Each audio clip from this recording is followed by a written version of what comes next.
Why does today's feast rank with Christmas and Ascension Day? Why is the visit of the Magi so special? The clue is in the name. Epiphany refers to the appearing of a God. This feast celebrates the Incarnation. Under the aspect of God, the true God, appearing, becoming visible on earth. Today, the Church cries out, with the witnesses of some of Jesus' miracles, God has visited his people. We sometimes reminisce with friends about particular visits. That was the time when we first tried Tawny Port, especially if we learn something new about each other. That was the time we had that conversation.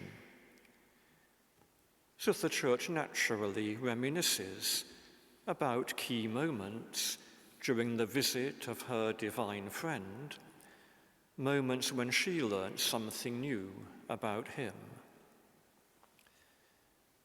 The visit of the Magi says, "This is the King of the cosmos, who can time his own birth, providentially arrange its place, to mesh with the patterns of stars and planets, and with the meanings that human speculation would accord them."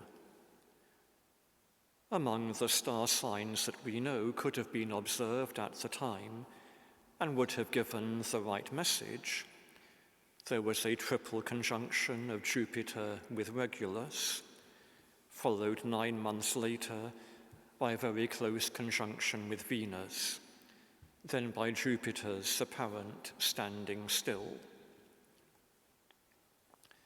On this feast, and in the Gospel readings for the coming couple of weeks, the Church has traditionally recalled further moments of Epiphany.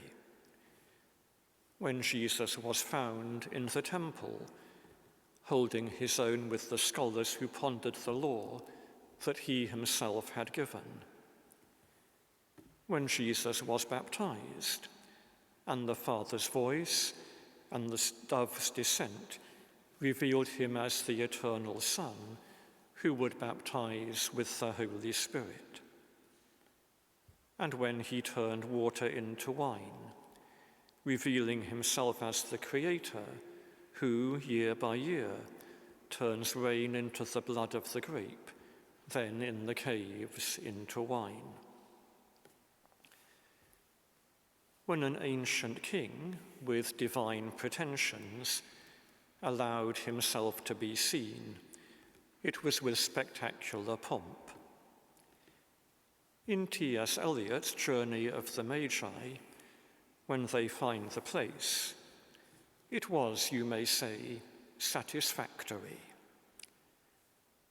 When Mary found Jesus in the temple, his words were enigmatic.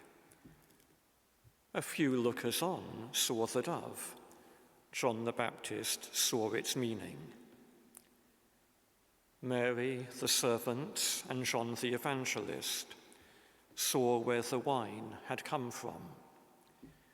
Each hint was understated, inviting us with Mary to ponder it in our heart.